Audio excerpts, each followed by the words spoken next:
স্বাগতম জানিয়ে শুরু করছি অমরদা ফুডি চ্যানেলের নতুন আরও একটা ভিডিও।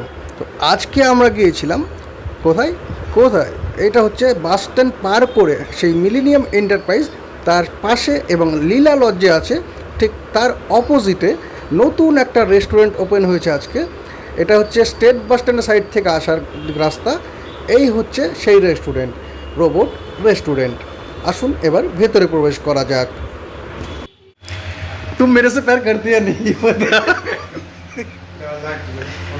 ঠিক এই সেই রোবট রেস্টুরেন্টের রোবট যে রাইস আইটেম ছাড়া বাকি খাবারগুলো আপনাদেরকে সার্ভ করবে। এই হচ্ছে বেসিন, একদম জাঁকজমকপূর্ণ। এই মুহূর্তে দাঁড়িয়ে আছি আমরা বালুরঘাটের নতুন ওপেন হলো আজকে রেস্টুরেন্ট রোবট রেস্টুরেন্ট। তার ওনার নামটা বলে দিয়ে বিজন কবিরা।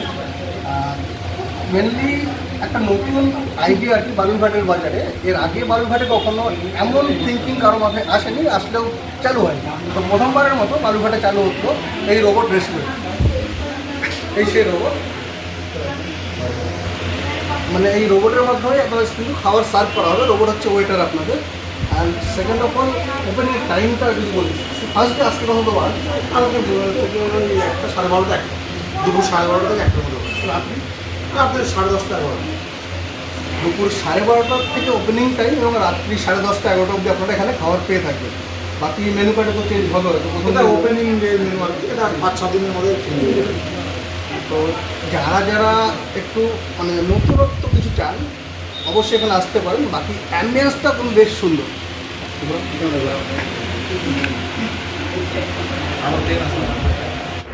যেহেতু নতুন রেস্টুরেন্ট, একটু আলোকসজ্জা হওয়াই দরকার। স্বাভাবিকভাবেই যাতে মানুষজনকে অ্যাট্রাক্ট করে ঠিক সেভাবেই তৈরি করা হয়েছে। খুব সুন্দর পরিবেশ এবং আলোকসজ্জাও খুব দারুণভাবে সজ্জিত করা হয়েছে এখানে।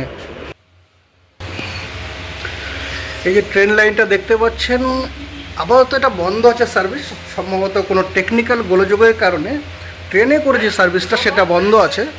এটা 10-15 দিন পর থেকে চালু হয়ে যাবে। এই যে বুনিয়াদপুর স্টেশন, পেছনে মালদা স্টেশন ছেড়ে আসলাম। এদিকে এখানে আছে গঙ্গারামপুর, নেক্সট বালুরঘাট। আসলে এটা এক্সপ্রেস, ছোটোখাটো স্টেশনে থামে না হয়তো। এই ট্রেন এদিকে একটা এদিকে একটা। এই সার্ভিসটা আজকে থেকে চালু হওয়ার কথা ছিল, বাট সম্ভবত একটু টেকনিক্যাল সমস্যার কারণে 10 থেকে 15 দিনের মধ্যে এটা চালু হয়ে যাবে।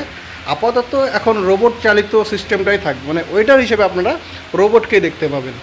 এদিকে ত্রিমোহিনী স্টেশন, এদিকে হিলিতে বর্ডার শেষ।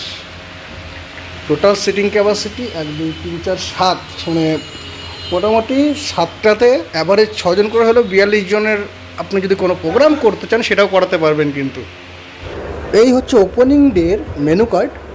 প্রাইস হিসেব যদি দেখেন আপনার অনেকটা এক্সপেন্সিভ মনে হতে পারে, আমারও হয়েছিল, বাট অ্যাম্বিয়েন্স এবং খাবারের যে টেস্ট সেই হিসেবে আমার কাছে পরবর্তীতে প্রায় ঠিকঠাকই লেগেছে। চলুন এবার খাওয়া দাওয়া পর্বে আসা যাক। এই সেই রোবট যার হাতে আমাদের ফার্স্ট অর্ডার করা হয়েছিল চিকেন ললিপপ, সেটা নিয়ে উনি হাজির হয়েছেন। তারপরে কিন্তু নিজে এটাকে নামিয়ে নিতে হলো। এই চিকেন ললিপপ 6 পিস, এর দাম 190 টাকা। একটু বেশি মনে হচ্ছে আমারও, আপনাদেরও মনে হতে পারে, বাট খাওয়ার পরে হয়তো বুঝতে পারবেন যে দামটা প্রায় অ্যাম্বিয়েন্স হিসেবে ঠিকঠাকই ছিল। টেস্টের দিক থেকে বলতে গেলে ওপর দিকটা ক্রিস্পি ছিল হালকা। যারা একটু স্পাইসি পছন্দ করেন তাদের কিন্তু বেশ ভালো লাগবে। এবং ফ্রেশ চিকেন ইউজ করা হয়েছিল, যথেষ্ট ভালো ছিল এটা খেতে। নিচে যে হালকা গ্রেভি পড়েছিল সেটা দিয়ে হাড়ের ওপর লাগিয়ে একটা কামড় দিলাম। এবং আমি কিন্তু হাড় চিবোতে বেশ ভালোবাসি। আর কে কে আছেন আমার মতো অবশ্যই কমেন্ট করে জানাবেন। বাকি খাবারের সাথে আবারও ভিডিও আসছে।